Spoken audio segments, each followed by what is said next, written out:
Welcome to the What Now podcast. I am Mary Alice Hatch, your host. If you're looking for honest, faith-centered conversations that help you navigate real life with greater hope, clarity, and understanding, you are in the right place. From faith and family relationships to mental health and personal growth, our goal is to educate, uplift, and inspire you. Follow us on Instagram and YouTube at Podcast What Now. That's at Podcast What Now for more inspirational messages. This is the What Now podcast. I have a fun new announcement I have been so excited to share. And if you are like me and you're in a season of life where you keep asking yourself, what now? This just might be for you. Maybe you feel ready for something more purpose, more clarity, more direction, more joy. Maybe you know you have gifts and strengths to offer, but you're not quite sure how to turn them into meaningful opportunities or what this next chapter is supposed to look like for you. If that resonates with you, you will not want to miss this special small group women's workshop I'm offering. This workshop will be full of intentionality with a seasoned and dynamic speaker who will help you gain greater clarity, confidence, and vision for your future. These are more than just workshops. These will be opportunities to reconnect with your purpose and move forward with greater direction, all while meeting like-minded women. The first one is going to be Wednesday, June 24th. It will be held in a beautiful private home in Provo Hills. And our first speaker will be Emily Snyder, who has collaborated with Chip and Joanna Gaines and held many influential leadership roles, making her uniquely qualified to give you the direction you are looking for. She is going to lead an instructional workshop, including lunch, to help bring you more clarity and focus to your life. We will be together from 10:30 a.m. to 1:30 p.m., and we only have 15 seats for this private workshop. So register today, and yes, we will have a wait list. And the registration list will be in the What Now Instagram bio and stories and the What Now podcast show notes. I am so excited to share this opportunity with you and support you in this new chapter of life. In this episode of the What Now podcast, I sit down with author Robin Ritch to talk about faith, personal revelation, and the unexpected role friction plays in our growth. Through the stories of LDS women navigating faith, work, and family, we explore how challenges can actually refine us and help us become who God intends us to be. This is the What Now podcast. Today I'm here with Robin Ritch. Welcome. Hi. It's so good to have you here today on the podcast with me. I'm very excited to be here. It's so fun. Well, I've been hearing about you conceptualizing this book, and then we've gone to lunch and talked about this book, and now we're doing an interview about it. And recently you released a new book called Friction to Grow. And can you tell us a little bit about the book and kind of what first prompted you to start researching the lives of these women? Sure. So the book is called Using Friction to Grow, and it's Strength and Resilience in LDS Women between 1968 and 1976. So that kind of tells you already that I bounded it. It was women, LDS, and during that time period. Why I actually was interested in it, because I didn't know much about that time period, and I happened to be out to lunch with Christine Durham. She is the first woman Chief Justice of the Supreme Court of Utah. So she was the first woman on that panel and then the first Chief Justice. And we were talking at lunch, and she was telling me a lot about what went on in the early 1970s and the late 60s. And because of my age and because I grew up in Seattle, I had a different growing up experience, I really didn't know anything about that time period. And as she was talking about it, I actually asked the question, wow, that was a really rough time period for some women in the church. Why did you stay in? And she told me that she knew about what her grandmothers and great-grandmothers did. Some of those grandmothers that she said are grandmothers were actually adopted grandmothers, meaning they weren't her bloodline.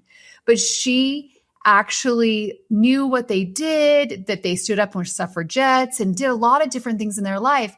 And that gave her strength to try and follow her own path. And as she said that, I felt like a light bulb hit me. And I thought, we don't actually have these women's stories, the women that are like 80 right now. So that would be kind of the grandmothers of the 20-year-olds. We don't really have those stories available to us. And I just thought, wow, we could learn a lot from the things that they went through. So originally I thought, oh, I'll just record some of these stories and I'll put it on a friend's social media account that's very prolific. And like within 2 days, it turned into a book. And so I went and I interviewed more than 20 women, all from different walks of life, and they'd gone in different paths, and just tried to understand their stories and why they thought staying in their faith community was important to them, even if maybe they weren't living a life that was prescribed as the ideal in their faith. This particular community was the LDS community, and just understanding kind of what that looked like for them. And it was just, for me, it was so faith inspiring. I talk about in the book how I just kept picturing like the redwoods. So I'm lived in Northern Cal for a long time, and we have redwoods there, and redwoods are the tallest tree. They're really old. And there's a unique thing about redwoods. Other redwoods, smaller ones, start growing on the branches of redwoods. And I just kept picturing that as I was talking to these women, that we really need to be able to grow on top of what they've already learned. And so that was kind of the impetus for the book. Well, that's interesting. I mean, we were talking about this over lunch. I mean, you feel really compelled to have these younger LDS women needing to reconnect with the woman who came before them. And you were just kind of talking about them. I mean, many young LDS women today, they feel like they need to choose between faith and their own path. And your book suggests there's actually an and option. I mean, what do you mean by that, the and option? Yeah, I think especially for this time period of women, there was a real push that the question became work or not work. I think that's a false question. I think it's really and, meaning it's not or, just work or not work. I think it's and, like, what are the and things that you can do? Just to abstract it a level, I think we're supposed to love God and love our fellow men. And I think that what that looks like is we all are unique. We all have light. And I always think of the candle on the hill with the light. And I think kind of our job here when we think about loving our fellow men is, how can I get more light to them? And how can I get more light from them? And that's going to be, you're unique. So that's going to be different for every single person, and different at different times for every single person. So it might just be, I'm focused on the 2 kids in my house right now, and that's the light I'm sharing. Or it could be that plus work plus. But it really is going to be unique on each person. And I think it's really going to be unique in partnership with God, because He knows your uniqueness and He knows how you can give light to other people. And so I don't think it's or, I think it's and might look different. It should look different to every single person. And it should probably look different at different times in your life. Mm-hmm. I mean, I've interviewed Bridget Majorin, the Dean of the Marriott School of Business at BYU. I've interviewed Astrid Tumenez, who is, the president of UVU, is just recently stepping down. And they felt like they needed to go on the path that they went on, which was a career path. And they are very bright, intelligent women. And they just felt like, they'd received revelation for that path in their life. And that was important to them, but they didn't really feel like they had mentors or models back then when they did that, back in the 80s even. Yeah. And part of that is the women I interviewed were right before them, like 10, 15, maybe even 20 years. But back to the point of, we didn't have their stories. Like, unless you knew someone in your family, you wouldn't necessarily have those stories. It's so interesting.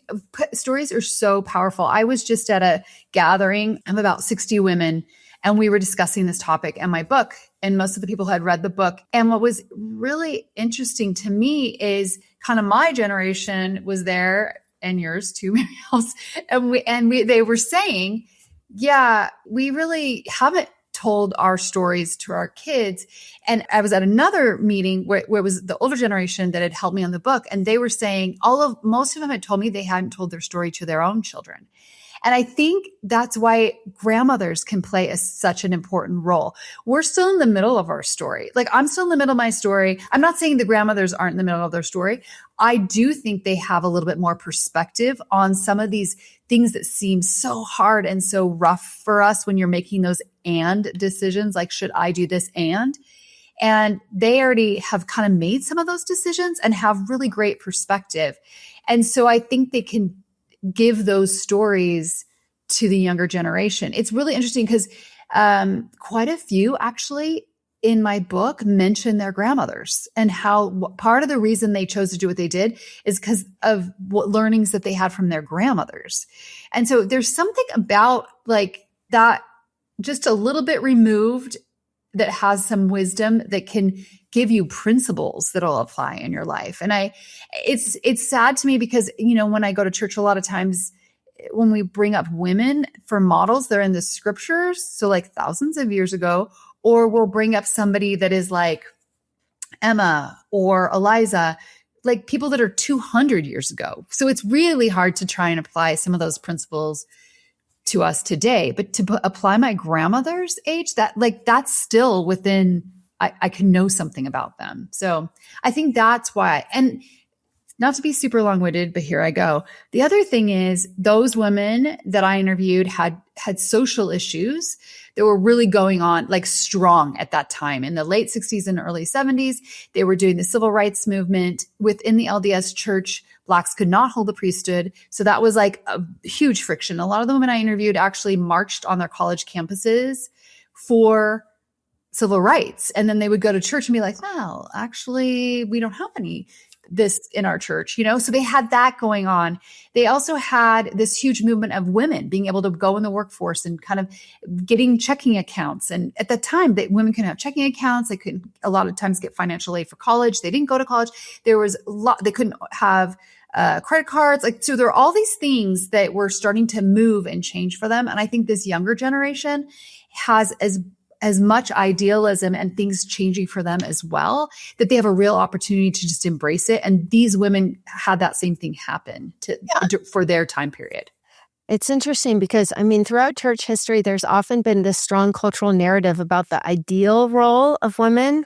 And how did the women you interviewed reconcile those expectations with the past that they felt God was asking them to follow? Yeah, it's so interesting because all of the women I interviewed are aware and would look at the prophet and the things that were coming out from the pulpit and would then take that information. They kind of all had an attitude of like, hey, that's super important. I need to step back and think about what does that look like in my life. But each of them used personal revelations with their husbands too, to go and get an answer from God about what the application of what they heard and were counseled about looked like in their lives. And there was a common thread about personal revelation. So they would all still go and be like, okay, what does this look like in my life? And I think they really thought that, and I should put words into their mouths, but this is how I interpret it, that the prophet's role is to call us to repentance. And repentance just means change. And so they looked at it as, hey, he's saying this. So I need to change. What does that look like in my life? And then they were able, I think the unique thing is they recognized answers, like they had a personal relationship. And then they were able to act on those answers and be confident in them, even if their answer didn't necessarily look like everybody else or what people were thinking was the ideal. Mm-hmm. And I think that's what you kind of see with like Bridget, her story as well, is she figured out how to get personal revelation and then apply that in her life. Yeah. I mean, really one of the most powerful ideas in your book is that personal revelation. They gave these women confidence and peace despite this kind of cultural friction. Yeah. And it's interesting because one of the themes in your book is that friction can actually be a teacher. So how can friction kind of refine faith rather than destroy it? Because friction has a negative connotation. It does. It's so interesting. And the reason I end up using friction as the word to talk about this, because there's lots of ways you could describe it, but friction is actually a real thing. Like it's an actual physical law here that we deal with in this world. And so what friction does, you know, we actually need it to walk. Like there's lots of things we need friction for it to be able to do. And I think when you frame up things that have tension as friction actually, if you let it, first of all, lots of times it starts slowing you down. Like that's how come I have a brakes in my car, is because I use friction to slow my car down and not hit the car in front of me. So it slows you down. But then the other thing friction does is if you're a stone with a bunch of things on it, you're going to slow down more. But with friction, it'll rub off those things that as a stone. So get rid of the rough spots and make you able to go faster once you start moving forward through that friction. And I think when you look at friction, it's by design. We believe that there's opposition in all things, but I believe that opposition is to help us grow and keep moving and growth and really trying to be more like our heavenly parents and the Savior. It helps us rough off those rough spots. If we didn't have friction in our lives when it came to spiritual things, I think we wouldn't question, we wouldn't step back and say, wait, who is God that I believe in, and get to know him better? Because I think that's the goal. And I think until you have those times where you're like, wait a minute, you don't go search and try and frame up, what does he really look like? What's he like in my life? How do I get answers? What does that look like? That friction compels you a lot of times to do that. Mm-hmm. That's true. You have an interesting point about kind of the rock analogy. It does kind of smooth things out. If you never have friction, how do you really know anything is true?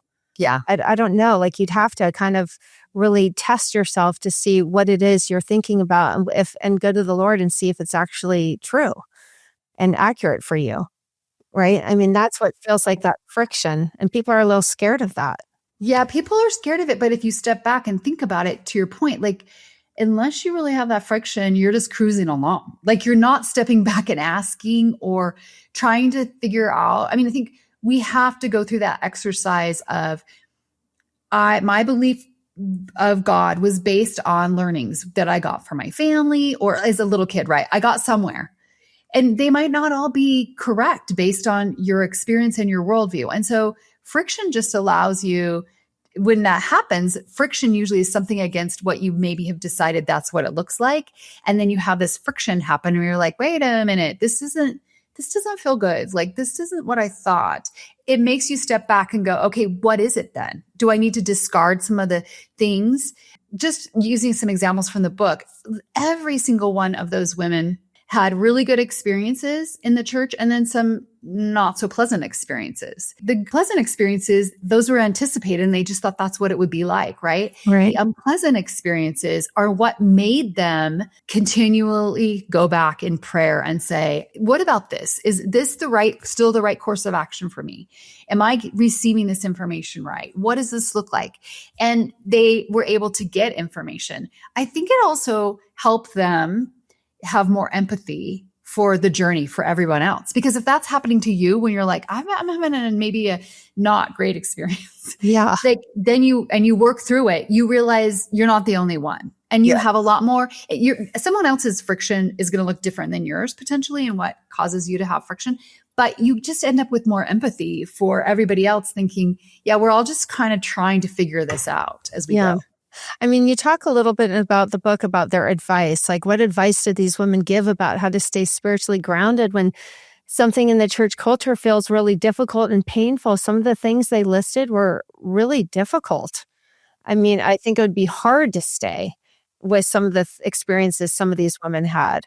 Yeah, I mean, that's actually why I wrote the book, because when Christine was telling me about some of those experiences, I said, I don't understand. I don't know why you stayed. Because but today we have just as many things that can cause friction. And the advice I think they really had, I'm just going to say, a friend of mine coined this term, and I think this is really helpful to think about. We have a durable theology. And if we believe it's durable, that means you can poke holes in it. You can start investigating it. And the more you do that, the more meaty it becomes and the more real it becomes. So I think there was a lot of advice they had for our generation and for younger, but one is go get the answer from God. And also think about this theology, not the culture, not some of the other stuff, but the theology is super durable. It's real. I loved how Kathleen Flake, when I was talking to her, she said, the question isn't, is the church is true? That's not the right question. The question is the church real? And does it help me understand who God is and help him operate in my life? I think a lot of their advice was you have to think of the church as a vehicle. It's not to understanding and getting to know God better. That's what it is. We have ordinances, we have opportunities for rituals that help us get to know him better. And it's a vehicle. And that's the way to think about it, as it helps me get closer to God through it. But it's not the end all. God and Jesus Christ and my relationship there is kind of the end all be all. And that's a really productive approach, honestly. Like, is it real? And how does it bring me closer to God? Right? And that's kind of the bottom line. I mean, some women in your book, they talk really openly about how meaningful work was actually essential to their emotional or mental well-being. Why was that an important part of their stories? It was really interesting. Yeah, without a doubt, every single one said I needed to work. And I knew my family was better and my children were better and I was better if I worked. That is not going to be the case for everyone. That goes back to this unique thing. We're all so unique. I think these women recognized the thing I think about, and it just stays in my mind ever since I interviewed her about it, was Christine Durham said she had moved to the state of Utah. Were not living here and she's not from here. And she couldn't practice law until she got accepted at the bar. So she had a time period where she wasn't working. And she said that one of the times she was walking her child to school and she saw a woman sitting at, in her front stoop area in, pajamas, drinking her coffee and just looked like kind of a mess. And Christine said that she sees that scenario like in sepia tones. So it's like brown and white. And she just said she looked at that woman and thought, that's going to be me if I don't have something that's uniquely mine to go really use my talents and move the world forward. Mm-hmm. And I keep thinking of that one. She also said she struggled with depression throughout her life, and she knew that about herself. And she knew that one way to combat that depression was to have this thing where she was using her talents to move, society forward and other things forward. But that's unique, meaning everyone has a different path. And for her, it was working is going to be an important piece of it. Mm-hmm. Yeah, that's true. I mean, I went and got an extra degree when my kids were 2 and 4 because I thought if I watch another episode of Barney, I'll lose my mind.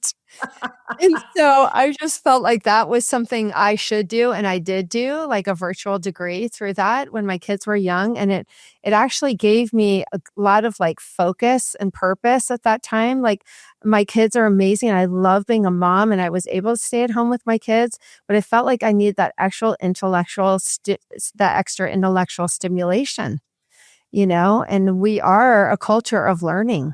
Yeah. And so I think that's not a bad thing if you feel like you need to do that when you're a young mom and you might feel like I need a little more intellectual stimulation, to take a class in your local community or to do something where you feel inspired to do that makes you feel more like a whole person, because being a mother is a very important role. I loved being a mom. It was like the greatest thing I ever did. I also needed to have other outlets.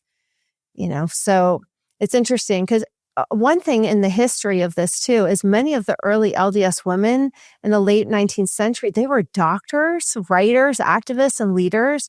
I mean, why do you think that history is not widely known today? I think some of that is widely known because we have saints, the history available to us now. And so we are getting a lot more church history available to us. There was an effort in the state of Utah around Better Days 2020 to try and highlight some of those stories around women. But I think what's challenging is the relatableness. So it was like 200 years ago or 150 plus years ago, right? And a very different frontier culture. It's not as relatable, I think, to us today because, we don't even understand it. It's 150 years ago. And so I think it is there, but then it's not as relatable. And I also think this is recent that we have a lot more information about these women. History isn't always, history's kind of messy, and also not everyone keeps records. So it's kind of what records you have access to and who's telling the stories. Mm-hmm. It's interesting because I found out about they were sending women in for the suffrage movement back east. They were sending women back east to be educated as doctors. I thought that was so interesting. The church was doing that. I know. It's really interesting, but not when you step back and think, okay, well, does that line up with this durable theology I think we have? Which it does, because God really cares about knowledge. And that's how you bless other people is with knowledge, but that's also pretty much the only thing you take with you. Mhm. when you leave this life is going to be the knowledge that you gained and the wisdom that you gained. So it does make sense, right? It makes sense that they're like, hey, we need people to in this territory where it's the wild, wild west. We need actually people to be able to do different things. And so it makes sense, right? To me, at least it does. Yeah, it does. I mean, it's interesting too. I want to go back to the point of friction we were talking about. Like many of the women you interviewed believe friction is not a sign something's wrong, but part of spiritual growth. I mean, how might our faith change if we began to see friction as something that can actually bring us closer to Christ? Yeah. One of the women I interviewed, Susan Easton Black, she was so funny. She actually said, I don't understand when people leave the church because they have questions. She said, I've kept a notebook of questions and I just keep questions.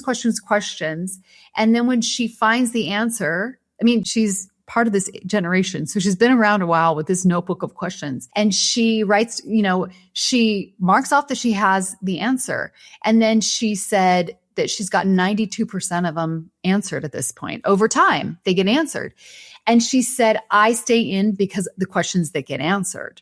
And so it's just a flipping of your frame of reference to think friction, that is by design. One of the that's how she looks at it. Like, well, I've gotten so many answers. Yes, there's still some that aren't answered, but I'm staying in because of that. The other thing is when I met with Kathleen Flake, she is a American religious expert, scholar, lawyer, and she was talking about organizations and how organizations by design are set up to give you friction because in organizations, not just religious organizations, all organizations have boundaries, like who's in, who's out. And all of them have kind of ideological boundaries. Even companies do, of what your culture is, what you think. And so by design, you're going to run into those boundaries when you're in an organization. So an organization is literally set up to give you friction. But that's because you grow. Like you grow when you hit friction, right? Like, and first it might just bring you to a halt and stop. But I think what was interesting with these women and why they thought friction was important is because they might have let them, jigger them and stop for a minute, but then they were able to figure out, what does that look like? How can I grow from this? What things do I need to change in my mind about, how does this help me know God better? And then they just kept moving. The idea that we're going to have no friction is false. Like it's just false, especially within a faith community or church. It's designed that way. So to have this aspirational of like, it just needs to do this, this, and this, and there'll be no friction. That's like by design, that's not what an organization is going to do. And so it's kind of setting yourself up for failure if you think it's perfect and it's not going to have friction. It's the opposite. Yeah. I mean, how has this shaped you? I mean, after doing all these interviews, interviewing all these interesting and unique women who kind of broke the trend of the day, which was really being a stay-at-home mom only. I know a lot of women who chose to stay at home and follow that advice were feeling like, I had an option to do something else. Oh my gosh, I didn't even think that was an option. And could be a little resentful of that. But these women were able to move forward and just own the revelation that they'd received through their own prayer and their own searching to have this life that they felt like they needed to have. It's interesting. So it's interesting.